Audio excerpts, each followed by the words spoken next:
Radio Pays, en partenariat avec Aldis, vous propose le Zoom. Aldis, l'énergie aux couleurs de la Guyane.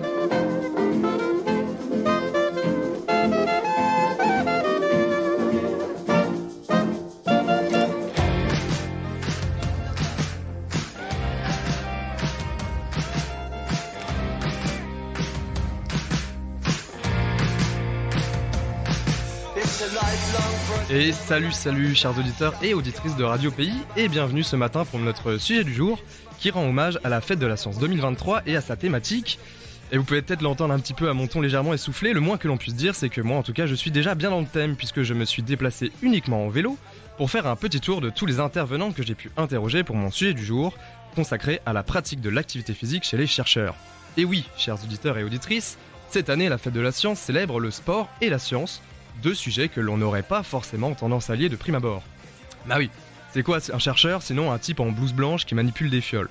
Bon, j'exagère peut-être un petit peu avec ce poncif, surtout auprès de vous, cher public, qui me suivez à travers mes pérégrinations depuis quelques mois en Guyane. Vous avez bien dû comprendre que la recherche scientifique, ça rime souvent, très souvent, avec des phases de terrain.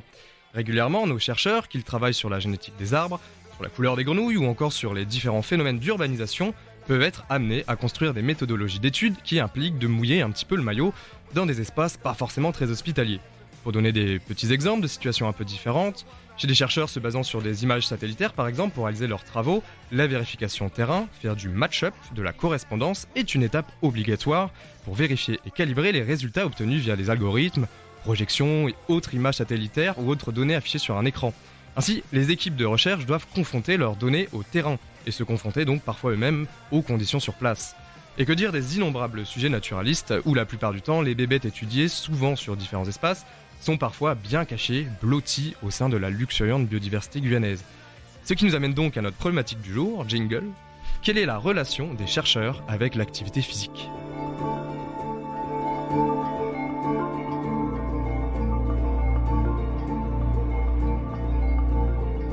Nous parlions de l'accueillante biodiversité guyanaise, et c'est vrai, la grande variété d'écosystèmes qui composent notre belle région, souvent dans un état de conservation remarquable, constituent des berceaux d'accueil de la vie exceptionnels.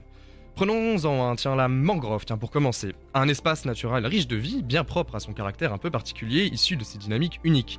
Palétuviers, crabes ou encore biches des palétuviers y voient effectivement un espace des plus accueillants, parfait pour leur développement et leur prolifération. Pour nous humains, la donne est un tout petit peu différente. Cet espace revêt plutôt l'image d'un environnement que nous dirons sombrement être difficile d'accès. Pour certains chercheurs de l'IRD comme Christophe Proisy, les mangroves sont aussi et surtout des terrains d'études qu'il ne faut pas diaboliser, non surtout pas, mais qu'il ne faut pas non plus aborder à la légère, que ce soit sur le plan physique comme mental.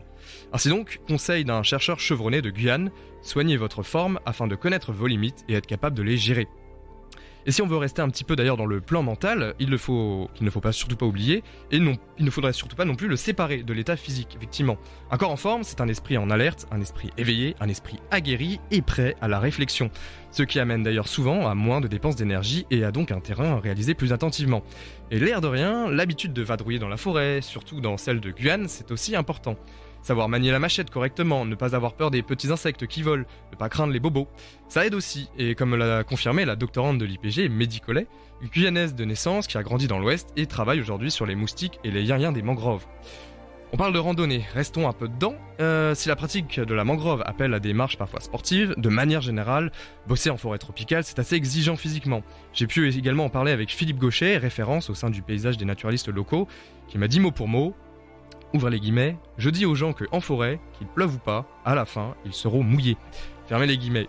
Soyons clairs, faire du terrain au creux des forêts de Guyane française, c'est synonyme de longues marches en dehors des sentiers battus et en dehors des layons. Au Nourac, par exemple, Elodie Schlessing, coordinatrice scientifique de la station, l'a bien remarqué avec ses collègues. Il y a clairement une différence d'aisance sur le terrain selon la condition physique, ce qui peut impacter l'efficacité et la bonne conduite de celui-ci éventuellement. Et encore, malgré tout, au Nourac, il y a souvent des solutions de transport de matériel, ce qui permet aux chercheurs de ne pas tout transporter par eux-mêmes. Ce qui n'empêche pas parfois d'avoir des chargements personnels d'une petite trentaine de kilos, parce que les batteries, les bouteilles de gaz, etc., ça pèse. Et je ne parle même pas de certains engins que les scientifiques peuvent parfois être amenés à emmener, comme des tronçonneuses ou, de manière beaucoup plus rare et ponctuelle, des catapultes pour fixer des capteurs en canopée. Et oui, sur le terrain, le chercheur n'est pas juste un trekker comme les autres, il ne se balade pas les mains vides. Restons sur la marche, en sortant un peu de la Guyane, le temps de suivre Jean-Bernard Duchemin, chercheur pour l'IPG, qui a lui dû affronter une autre forme de pratique pédestre, l'alpinisme. En effet, dans le cadre de ses études, Jean-Bernard a été amené à s'approcher de ce que l'on nomme la Death Zone. La Death Zone, c'est une appellation qui a été créée par les alpinistes pour désigner les zones d'altitude au-dessus de 7500 mètres, zone à partir de laquelle la privation d'oxygène, les conditions atmosphériques et la différence de pression sont telles que l'on considère que l'organisme humain n'est pas en capacité de fonctionner correctement. En effet, en atteignant la zone de mort, le grimpeur remarquera que son rythme respiratoire et son rythme cardiaque sont en forte augmentation, entre autres choses, et tentera donc d'y rester le moins longtemps possible dans le cadre de ses ascensions. Conséquence, la capacité à réaliser des tâches basiques comme préparer et même juste avaler un repas, ou à mettre des chaussures, est grandement diminuée. Et le grimpeur est très essoufflé à chaque mouvement. Un célèbre alpiniste a d'ailleurs déclaré que même en utilisant de l'oxygène en bouteille sur les sommets, il avait l'impression de courir sur un tapis roulant et de respirer à travers une paille. Alors Jean-Bernard, lui, il a passé donc 3 mois aux alentours de 6000 mètres afin d'étudier sur le long terme certains effets physiques et psychologiques de l'altitude sur les cobayes, qui dans ce cas très particulier étaient en fait donc les chercheurs eux-mêmes, qui dans un roulement régulier de rôle entre expérimentateurs et sujets d'étude, s'étudiaient en fait. Et donc dans ces conditions, on se doute qu'il est préférable d'être bien préparé. Et pourtant, Jean-Bernard, quand on en a parlé, a évoqué lui ce qu'il a nommé une contrainte de vie davantage que de travail. En fait, le travail influençant forcément le mode de vie du chercheur en fonction de ses potentielles futures expérimentations. Le seul conseil de Jean-Bernard donc à tous les futurs potentiels chercheurs de Guyane, faites du sport.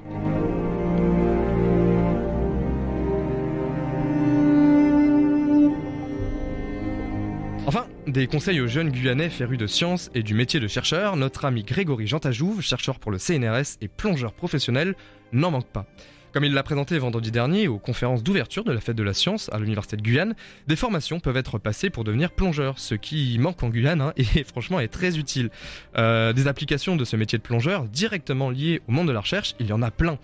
En tant que plongeur scientifique, par exemple, Greg a passé de nombreuses heures sous l'eau à réaliser de l'échantillonnage biologique pour ses propres études, faire de la carte sous-marine, tourner des vidéos de la biodiversité, faire du comptage de poissons, mais il est aussi amené, des fois, à rendre service à d'autres chercheurs qui n'ont pas ces diplômes de plongée, afin de faire de la pose d'outils, de mettre des capteurs de houle, etc. Donc comme vous pouvez le voir, il y a de nombreuses raisons de plonger sous l'eau guyanaise.